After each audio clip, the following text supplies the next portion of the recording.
1 Coríntios capítulo 15, e nós vamos ler nesse primeiro momento os versos de 45 ao 50, 1 Coríntios 15, do 45 ao 50 na NVI, que diz assim: assim está escrito, o primeiro homem, Adão, tornou-se um ser vivente, o último Adão, um espírito vivificante. Passa para mim até os 50, irmãos, por favor. Travou aí?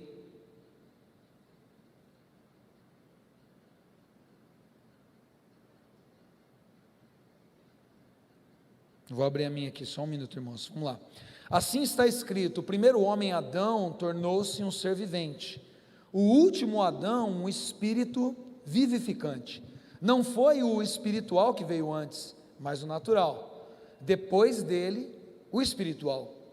O primeiro homem era pó da terra, o segundo homem dos céus. Os que são da terra são semelhantes ao homem terreno, os que são dos céus ao homem celestial. Assim como tivemos a imagem do homem terreno, teremos também a imagem do homem celestial. Irmãos, eu declaro a vocês que carne e sangue não podem herdar o reino de Deus, nem o que é perecível pode herdar o imperecível. Até aqui, bom, Paulo está falando muito claramente aqui que existem duas naturezas, não apenas duas naturezas que nós conhecemos e temos em nós nesse momento. Paulo não está falando apenas do nosso espírito e da nossa carne, mas ele está falando de algo futuro que acontece quando nós então, na manifestação da volta de Jesus, receberemos então um corpo glorificado. Mas essa analogia de duas naturezas não está restrita apenas a esse entendimento, em que em algum momento nós seremos livres dessa natureza que agora comporta o nosso eu, o nosso ser.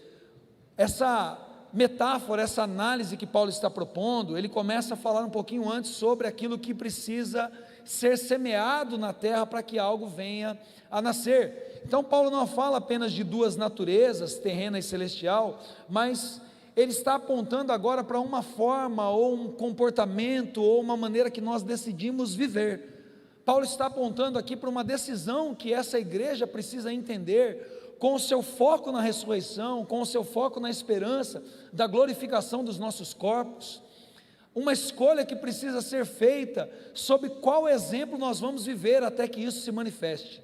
É muito interessante porque esse texto Paulo estava discutindo com essa igreja que ele era o apóstolo, que ele era o pastor, porque eles estavam começando a se confundir em relação a essa esperança. É nesse capítulo que nós lemos: não vos enganeis, as más conversações corrompem os bons costumes. Está lá em 1 Coríntios 15, no verso 35. Paulo estava dizendo para essa igreja que, por estar ouvindo pessoas que não tinham o exemplo de Cristo, por estarem se assentando e gastando tempo e tendo como referências pessoas que não olhavam mais para Jesus, elas começaram a se confundir em relação a de quem de fato nós somos quando nós nascemos de novo. E nós começamos então, a partir desse momento, que as nossas referências, os nossos ícones, não são pessoas que estão olhando para Jesus, ou ainda pior do que isso talvez, não seja o próprio Jesus. Nós começamos a nos distanciar da nossa verdadeira realidade. Por isso que Paulo volta a falar agora sobre ressurreição, porque as más conversações que estavam destruindo os bons costumes, eram conversas que estavam entrando no coração da igreja, e estava fazendo com que esses homens agora se esquecessem, que a nossa esperança começa a ser baseada a partir da ressurreição de um homem que foi morto.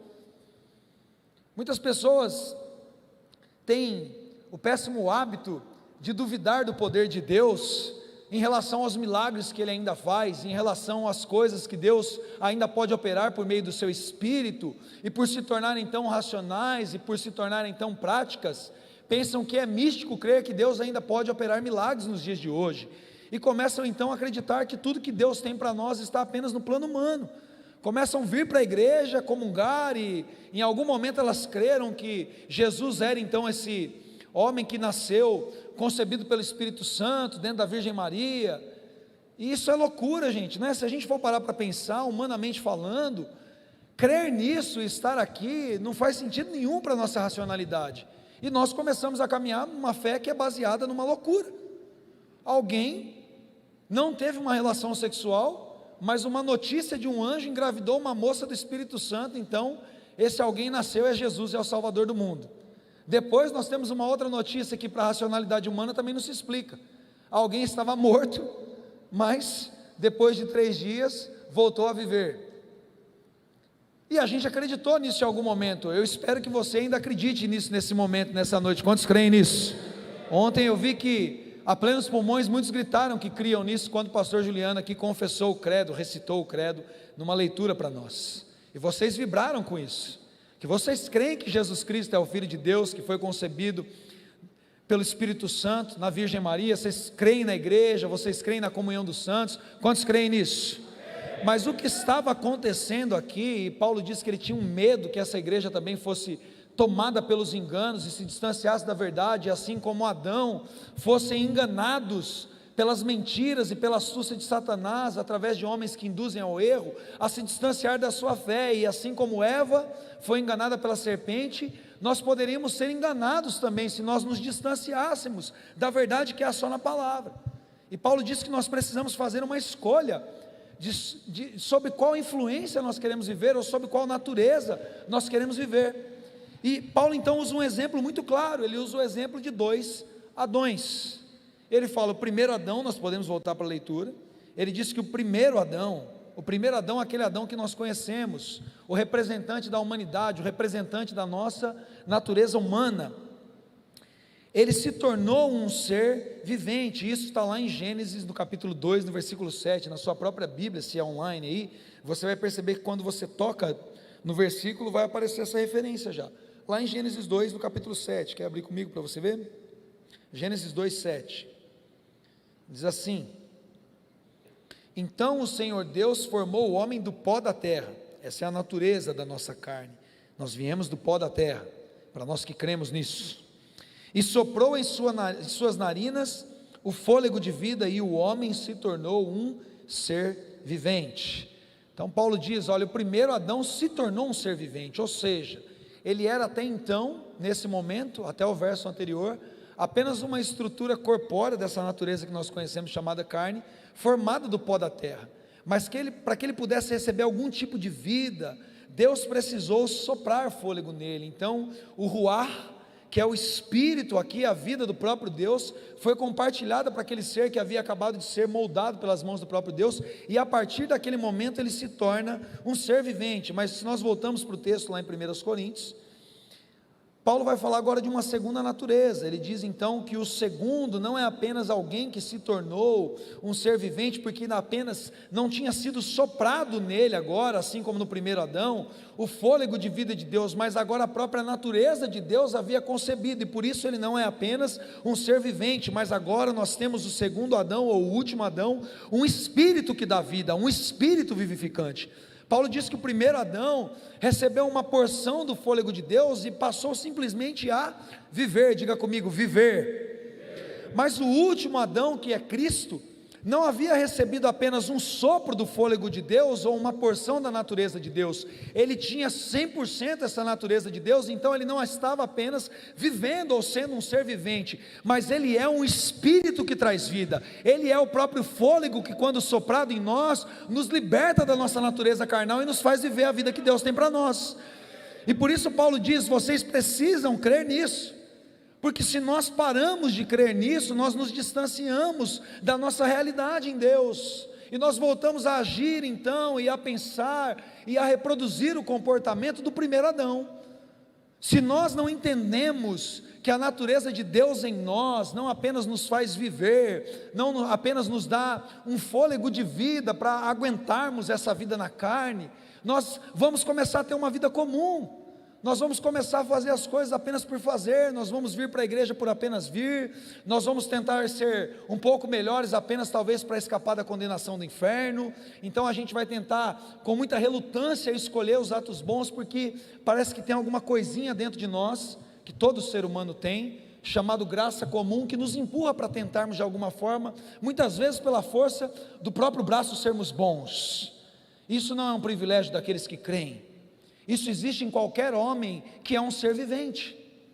É por isso que você encontra muita bondade em pessoas que não foram vivificadas por Jesus, porque todo homem se tornou à semelhança do primeiro Adão, um ser vivente, ou seja, alguém que recebeu uma matéria orgânica humana, mas um sopro, uma pequena porção do fôlego de Deus, fez com que ele tivesse vida.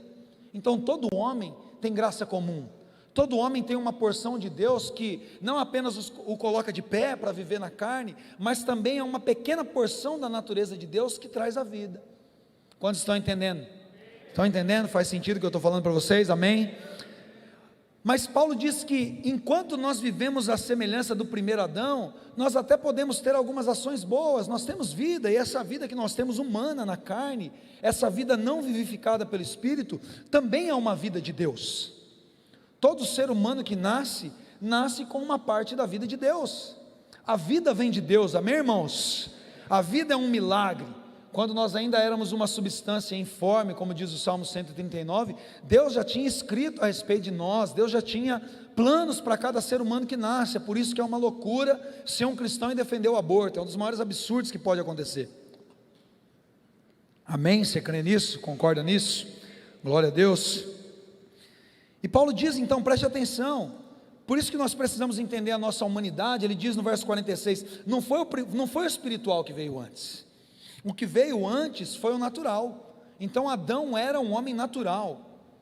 Por mais que não houvesse pecado no primeiro Adão, ele era um representante da nossa carne, da imagem e semelhança de Deus, de pessoas que formadas pelo pó recebem um pequeno sopro e passam a viver, e eles são, como diz Gênesis 2,7, apenas um ser vivente. Ele tinha comunhão com Deus, mas ele era apenas um ser vivente. Ele tinha comunhão com Deus porque o pecado ainda não havia adentrado a humanidade, estava restrito à natureza de Satanás. Ele podia permanecer na presença de Deus porque o pecado ainda não havia entrado no Éden, mas ele não era ainda o espiritual, ele era apenas um homem vivente. Estão entendendo? Glória a Deus por isso, amém? Eu preciso que você entenda isso.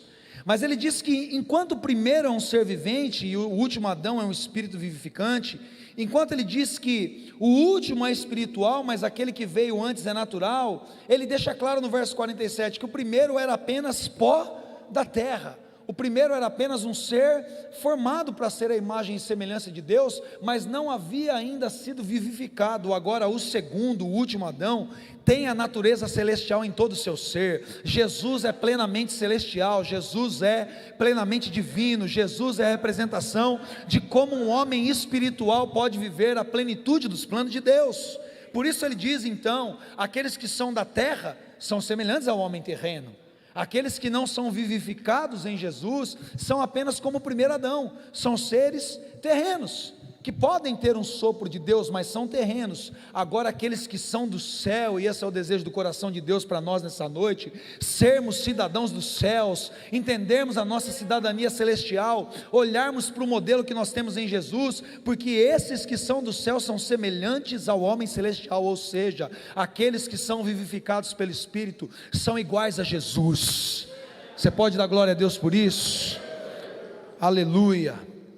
Então Paulo diz, assim como tivemos, todos nós tivemos, todos nós ainda temos, de certa forma, a imagem do homem terreno.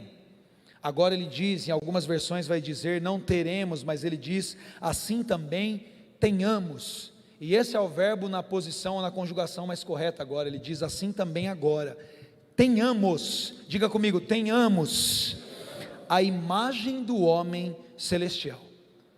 Paulo está dizendo que assim como nós herdamos e temos a referência, o modelo, e a nossa carne, a nossa natureza humana, olha e replica o primeiro Adão, Paulo está dizendo, irmãos, está na hora de nós entendermos e replicarmos e termos a imagem do homem celestial. Quantos desejam refletir a imagem do homem celestial?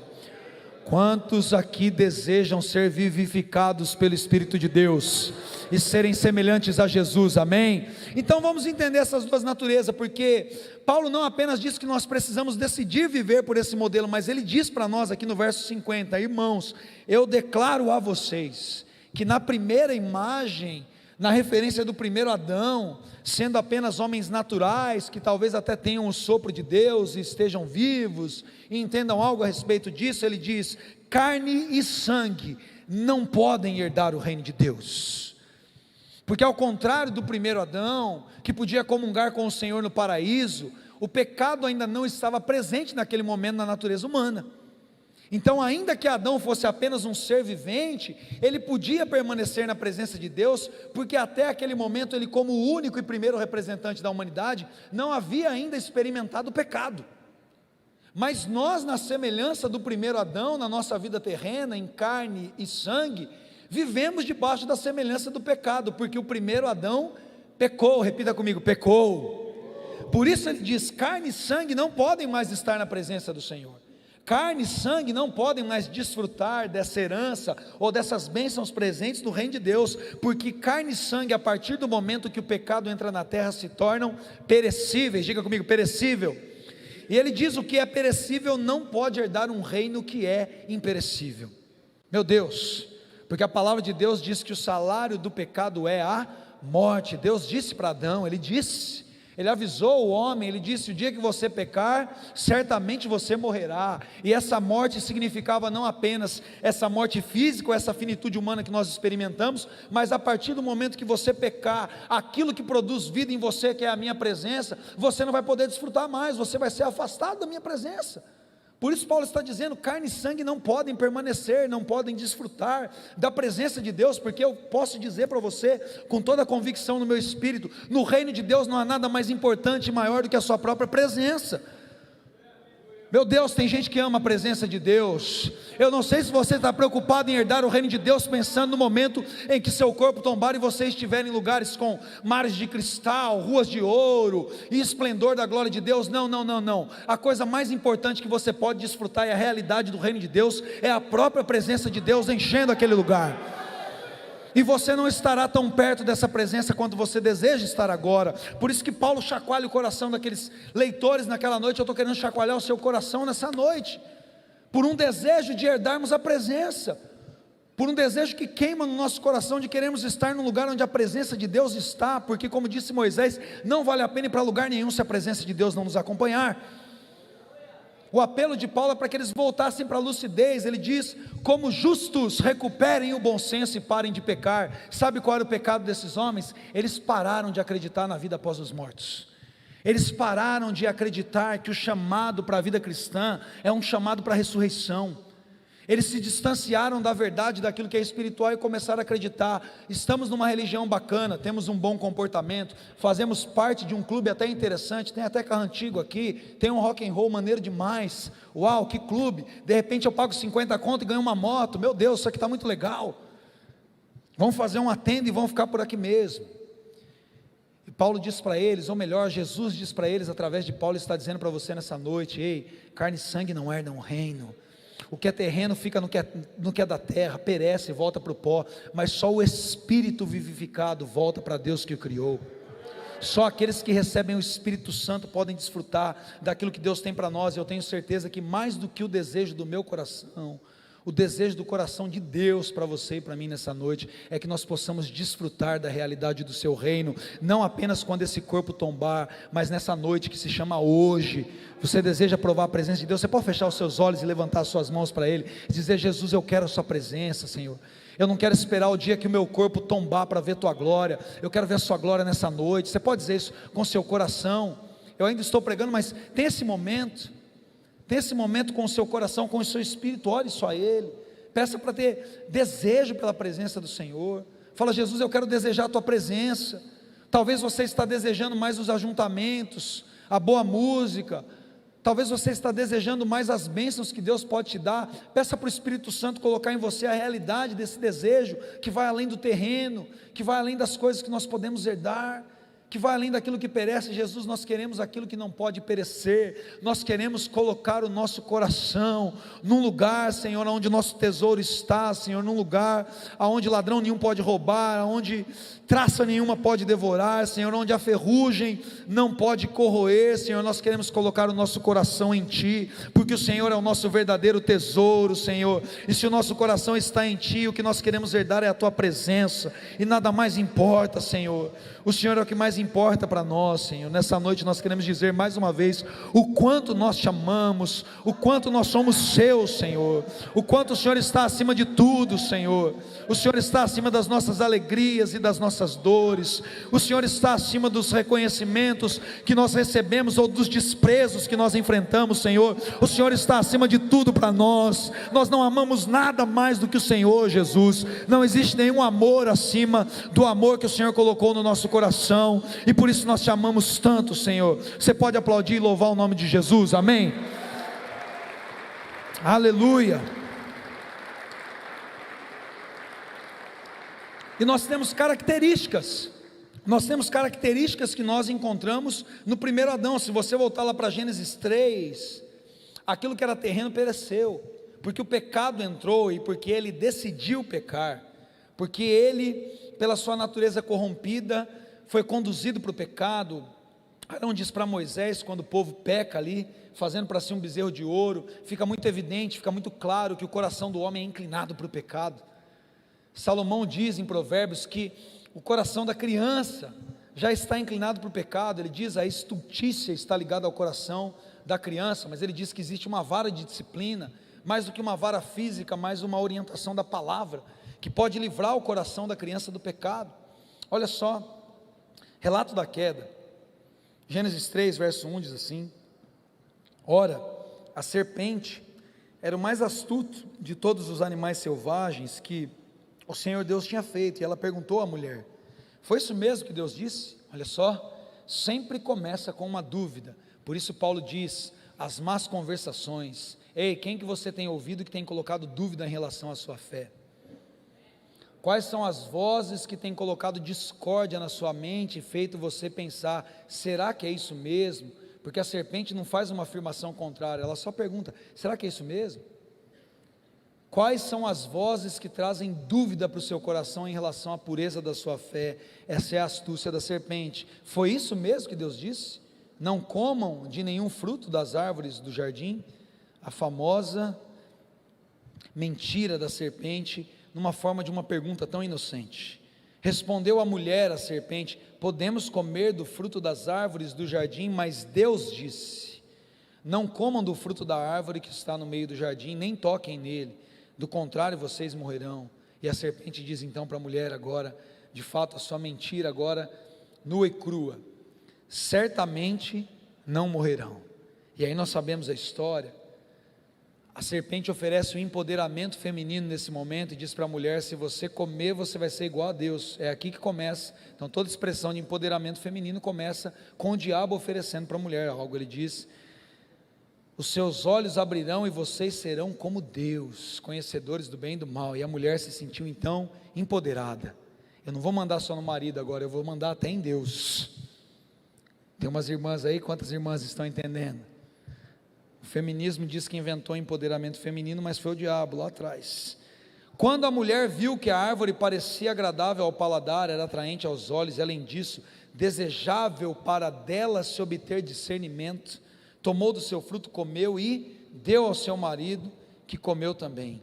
Os olhos dos dois se abriram, mas esses se abriram, não é os olhos abertos pelo conhecimento que vem de Deus, mas agora um conhecimento que vem pelo bem e pelo mal, ou seja, pelas coisas humanas. É um conhecimento agora diabólico e humano que é exatamente igual. Tiago diz que existe uma sabedoria que vem do alto e tem uma sabedoria que é humana e diabólica. Quando Satanás fala pela boca de Pedro, dizendo para Jesus não ir para a cruz, Jesus repreende Satanás, dizendo para Satanás: você pensa igual aos homens. A sabedoria humana e diabólica é a mesma sabedoria. Assim Todas as vezes que nós conhecemos as coisas por meio de Satanás, nós nos tornamos orgulhosos. Por isso que esse tipo de saber nos torna orgulhosos e nos leva para a queda, porque esse é o exemplo de Satanás. Mas o saber que vem do Espírito vem pelo amor, e o amor constrói. E o amor nos coloca em humildade. Por isso Tiago termina dizendo: a sabedoria que vem do alto, antes de tudo, é humilde. Você quer saber se você sabe como Deus sabe ou como o diabo sabe? É simples: você é arrogante ou você é humilde? Você é orgulhoso ou você se sujeita? A sabedoria de Deus te coloca humilde, a sabedoria do diabo faz você pensar que é alguma coisa. Meu Deus, glórias a Jesus por isso, que Ele te livre disso, porque o orgulho precede a queda, mas a honra está entre os humildes, amém? Uau!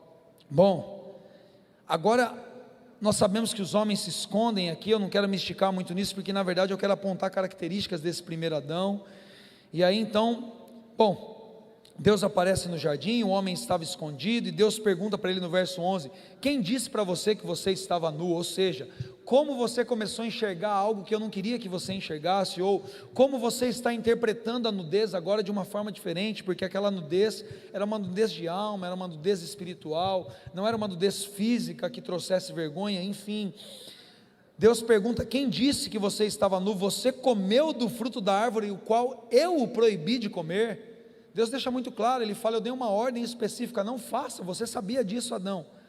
Você tinha uma palavra de Deus, você nasceu debaixo de uma palavra minha. Deus está dizendo para Adão, Adão, você sabia que você não podia fazer isso? Você tinha, por conta de uma palavra minha, autoridade para dominar sobre todas as coisas, porque eu te coloquei para dominar sobre os animais, e por mais que a serpente estivesse sob uma influência do diabo, ela ainda era um animal dominável, porque Deus havia dado autoridade para Adão, Deus havia recebido uma palavra de Adão, e a palavra era suficiente para ele vencer no deserto, vencer no paraíso, vencer em qualquer lugar. Por isso que Deus pergunta, quando Deus te faz uma pergunta, quando o Espírito Santo te pergunta a respeito de algo, Ele não está forçando você a assumir uma culpa de algo que você não precisava assumir. Ele está te lembrando que você tinha, pela palavra dele, autoridade para vencer os desafios. É por isso que Deus pergunta para Adão. Então o homem começa a manifestar características do primeiro Adão, do Adão caído. Ele diz, foi a mulher que o Senhor me deu. O primeiro Adão é covarde, diga comigo, covarde. Essa é a nossa natureza humana caída, uma natureza covarde, uma natureza que não assume responsabilidade. E essa natureza covarde, ela foge da realidade através das drogas, ela foge da realidade através do álcool, ela foge da realidade não assumindo seus compromissos com a sua família e gastando seu dinheiro em hobbies, em rodas de bar, com os amigos, não sendo responsável com as coisas que Deus confiou a ela. A primeira característica de um homem caído que não pode herdar o reino é que o primeiro Adão é covarde, mas o segundo Adão, meu Deus, o segundo Adão é o Adão que assume a sua responsabilidade diante de Deus, e mesmo chorando sangue, e mesmo sofrendo no seu corpo o peso de uma responsabilidade, ele pode dizer, Deus, não seja feito conforme os meus sentimentos, não seja feito conforme os meus desejos, eu estou sendo torturado, eu estou sendo massacrado, mas eu vou cumprir a sua vontade. Se você vive pela natureza do primeiro Adão, você se torna covarde, você sempre vai culpar a vontade de Deus pelo que você está vivendo, porque quando Adão culpa o seu casamento, ele culpa Deus, ele diz, não é apenas a minha esposa, mas é o Senhor que me arrumou esse trem para eu casar com ele. Agora Jesus, diante dos momentos mais difíceis da sua vida, ele diz, Senhor, eu estou sofrendo, os meus amigos estão dormindo e me abandonaram, as pessoas até agora andam comigo e não reconhecem quem eu sou, não reconhecem meu ministério. Acabei de falar com o Felipe, ele falou, me mostra o Pai. Senhor, 3 anos mostrando o Pai para ele. Pedro vai virar as costas para mim. Ele tinha todos os motivos para perder a linha. Semana passada eu estive em Israel e eu brincava com o pessoal que estava comigo, porque nós fomos do lugar que Jesus foi tentado, o Monte da Tentação, que é em Jericó, até o Rio Jordão.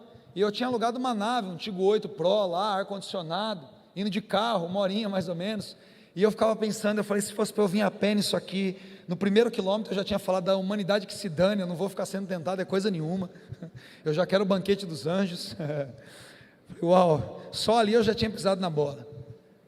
E Jesus passa por todo aquele processo, do início ao fim da sua vida, mas ele não foge da sua responsabilidade, ele não é covarde, ele diz: os meus sentimentos dizem ao contrário, as minhas amizades me abandonaram, a minha família não reconhece quem eu sou e virou as costas para mim, mas eu não estou aqui para atender os meus desejos. Ele olha para Deus e diz: Senhor, eu encontro prazer na sua vontade.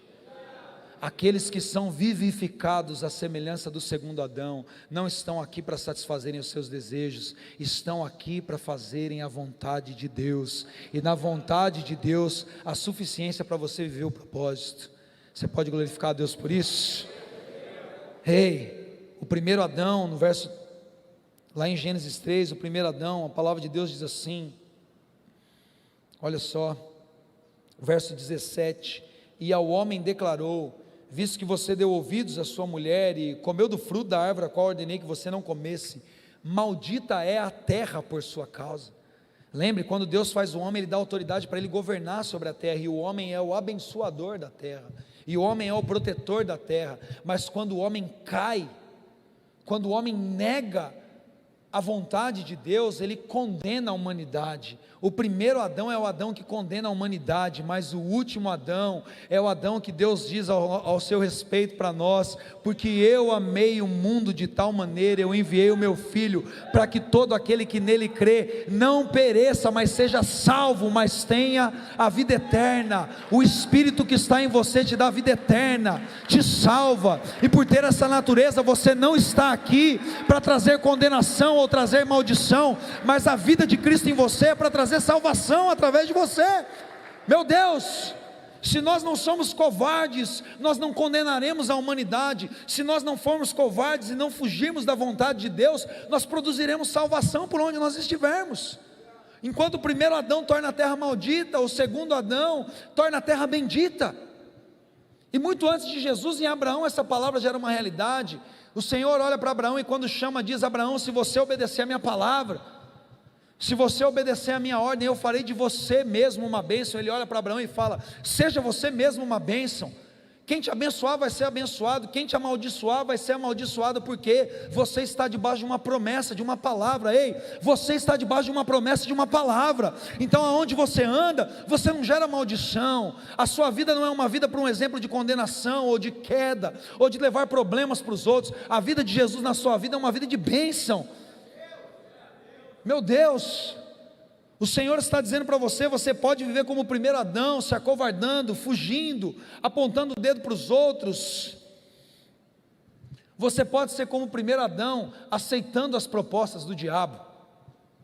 Ou você pode ser como o segundo Adão, que é aquele que mesmo no momento de mais difícil tentação no início do seu ministério, não aceita aquilo que o diabo tem, porque ele diz: nem só de pão viverá o homem. Ou seja, eu não estou aqui para satisfazer o meu ventre, eu não estou aqui para poder atender os meus desejos, por mais pulsantes que os meus desejos sejam. Eu não aceito proposta do diabo, eu boto o diabo para correr. A unção de Jesus na sua vida é a unção que faz com que você negue as propostas do diabo. E não apenas isso, a palavra de Deus diz: quando você se sujeita a Deus e a sua palavra, você não apenas resiste o diabo, você bota o diabo para correr. Você sabia disso? Você resiste o diabo e ele foge de você. O primeiro Adão aceita tudo. Era uma fruta, gente, nem de fruta a gente gosta. A única plantação que a gente gosta é plantação de churrasco. É quando você passa ali, vê gado e carne. O cara ramela por causa de uma sopa de lentilha. Esaú, o cara era caçador. Meu Deus, como que um cara é caçador e se vende por um prato de lentilha? A palavra de Deus diz: não sejam imorais, não sejam adúlteros como Esaú, que sabia o que era comer uma boa carne, mas só porque estava afim, só porque, perdão as mulheres que estão aqui, mas a segunda cabeça mandou nele, só porque estava com tesãozinho. Negocia, adúltero, imoral. Quer dizer que a primeira piriguete que coça o rabo de saia para você, você entrega o seu casamento. Não seja imoral. Deus tem um banquete para você, na sua família, na sua casa, nas promessas dele. Se a tentação é uma desculpa para você, você tem sido um covarde, tem vivido numa natureza terrena que não pode herdar o reino dos céus. Agora o Adão, que é o nosso exemplo, não é o primeiro, é o último. E o último disse: pega essa pedra, Satanás, enfia no seu nariz essa pedra, porque eu não vivo de pão, eu não vivo de vontade, eu vivo daquilo que procede da boca de Deus. Raul, carne e sangue não podem herdar o reino de Deus. Quando Paulo diz isso, ele não está falando apenas da nossa natureza humana, porque antes ele diz nos versos 36 e 37, não sejam loucos, não sejam insensatos, a semente é de um jeito, o que nasce da semente é de outro. Se semeia uma semente carnal, ele não estava falando do nosso corpo. Jesus herdou o céu com esse corpo terreno, sendo ele glorificado.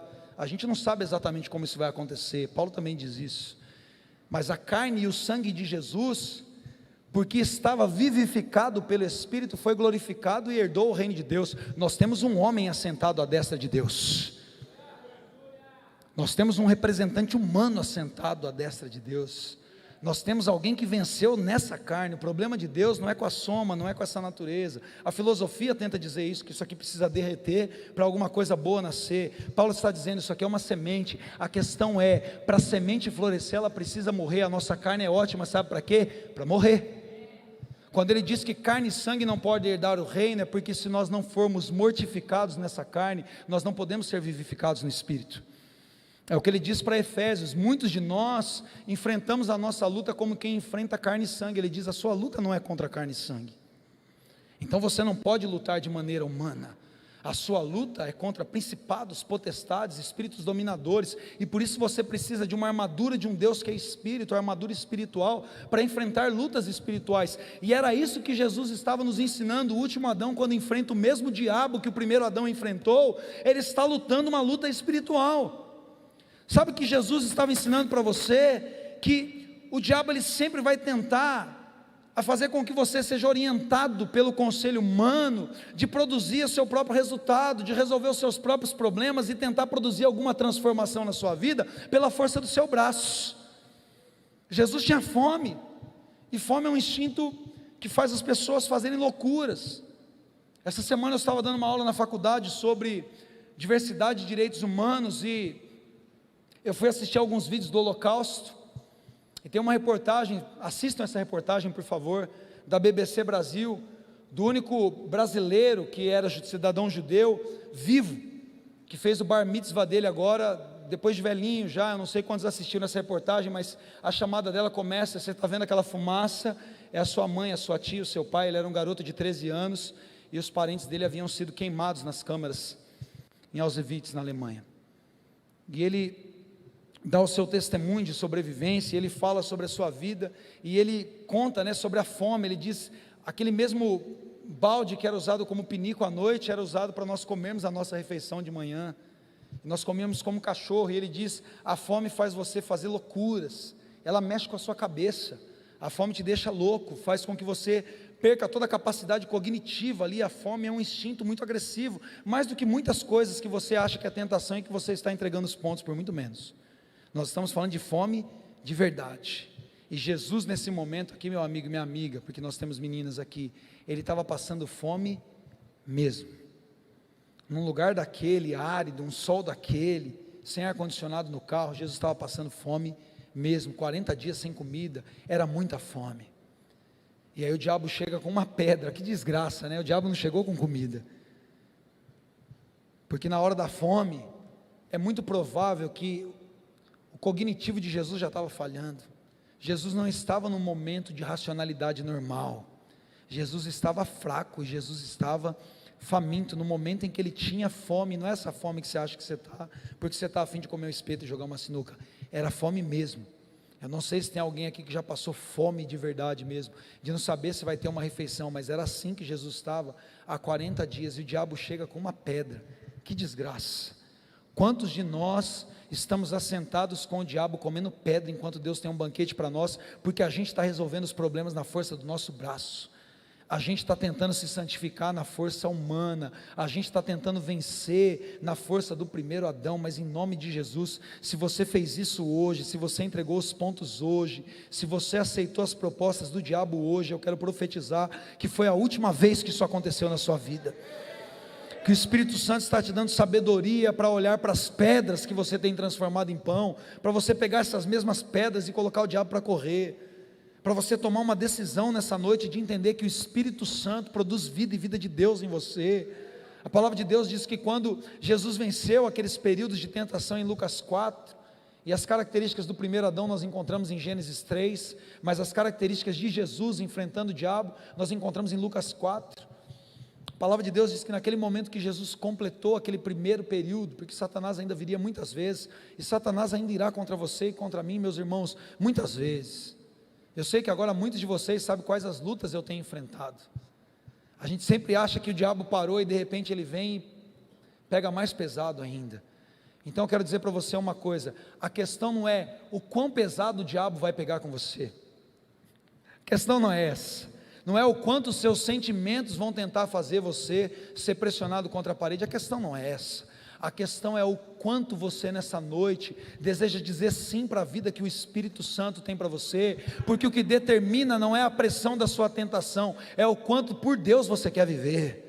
Porque nem só de pão viverá o homem, nem só da satisfação das minhas vontades eu vou viver, mas eu decidi viver pela palavra que sai da boca de Deus, e a palavra que sai da boca de Deus é vida para mim. Ei, o diabo tinha uma pedra para você transformar em pão, mas a palavra de Deus diz que eu sou o pão vivo que desceu do céu, e quem se alimentar de mim, jamais terá fome, jamais poderá ser enganado pelo diabo. Quando nós queremos satisfazer as nossas fomes por aquilo que o mundo tem para nós, nós sempre estaremos com fome, e nós sempre estaremos comendo pedra com o diabo. Mas quando nós nos alimentamos de Jesus, não existe fome mais que toca na nossa porta, não existe mais nada que nos tente a ponto de nós olharmos para trás, porque nós somos satisfeitos nele. Jesus disse: quem comer da minha carne vai ter a minha vida, quem beber do meu sangue vai viver por mim. Você acha que está difícil porque você não está olhando para Jesus, é por isso que está tão difícil. É porque você tem vivido na natureza da carne, e essa natureza não dá conta, meu irmão. Carne e sangue não aguentam o reino é uma pressão, o reino é uma bênção, mas o reino tem os seus próprios fardos. Agora, quando nós estamos olhando para Jesus, é por isso, meu Deus, eu queria chamar a equipe para subir aqui de novo, é por isso que, meu Deus, a palavra de Deus diz que, tendo os olhos fixos em Jesus, Ele não é apenas o autor, porque lá atrás nós cremos que Ele foi concebido na Virgem Maria, lá atrás nós cremos que o Espírito Santo entrou em nós, ou seja, Ele foi o autor da nossa fé. A nossa fé começa nele. Paulo vai dizer aos romanos que pelo Evangelho nós conhecemos uma justiça que do princípio ao fim é pela fé. Jesus não é apenas o autor que startou essa fé em você, Ele é o autor, mas Ele é o consumador da sua fé. Ele não é apenas o alfa que estava no começo quando você nasceu, mas Ele é o ômega, porque Ele estará com você todos os dias, até a consumação dos séculos, sem deixar que você pereça, sem deixar que você volte atrás. Então nessa noite se coloque em pé e comece a glorificar o nome de Jesus, e dizer: Jesus, eu vou viver pelo Senhor. Jesus, a minha vontade é fazer a sua vontade. Jesus, a minha referência não é essa natureza que perece, mas é a natureza do Espírito que traz vida para mim, e nós seremos homens avivados, e nós seremos homens cheios do Espírito Santo, e nós seremos homens que não vamos olhar para trás, não vamos aceitar as propostas do diabo, mas viveremos pela palavra de Deus. Você pode aplaudir o nome de Jesus? E se você ainda duvida, Mateus 7, no verso 9 diz assim para nós: ei, qual dentre vocês, se o seu filho tendo fome te pedir pão, você dará para ele uma pedra? Interessante Jesus falar sobre isso. Ele diz assim: muito mais, o Pai que está nos céus vai entregar para você, meu Deus, vai entregar para você todas as coisas, vai entregar para você o seu próprio Espírito, vai satisfazer você nele. Ei, nós somos maus. Ele está dizendo aqui: vocês na natureza humana, na graça comum, vocês ainda assim conseguem fazer coisas boas para os seus filhos, e vocês não são como o diabo, que no momento que nós precisamos de pão, nos entregam pedras. Ele diz: e Deus, e o Senhor que está alimentando vocês com a sua própria natureza, vocês acham que Ele não é capaz de deixar você satisfeito? Você acha que Ele não é capaz de atender os desejos do seu coração? O diabo tem enganado muitos de nós, mas como eu disse, eu profetizo nessa noite: se você ainda foi enganado pelo diabo hoje, se você ainda olhou para trás hoje, eu quero dizer que foi a última vez que você fez isso, porque você vai viver pelo poder da palavra de Deus que está em você. Você como homem vai ser uma referência na sua casa. Você não vai ser só o cara que se acha porque paga boleto, porque trabalha, porque está bancando a sua mulher, porque está fazendo alguma coisa pelos seus filhos. Não, o seu prazer, a sua satisfação vai ser trazer a presença de Jesus para a sua casa. Você vai ser o que mais ora. Ei, é uma vergonha para nós a gente ficar dizendo o tempo todo: ó, as mulheres estão gritando mais alto. Ei, você vai ser o cara que grita mais alto nesse lugar. Quando o louvor estiver tocando, a sua voz é que vai ser ouvida, a sua mão vai ser a mão alçada aos céus para glorificar o nome de Deus. Você vai ser o cara que mais ora na sua família. Não vai ser o seu filho adolescente que você diz: nossa, meu filho está orando. E você? Feche seus olhos, levante suas mãos. Meu Deus, se você quer ter uma vida transformada nessa noite, o Espírito Santo está falando com você. Deixa Ele encher o seu coração, deixa Ele encher o seu coração. Pai, nós te louvamos, Senhor. Nós te louvamos, Senhor. Nós glorificamos o teu santo nome.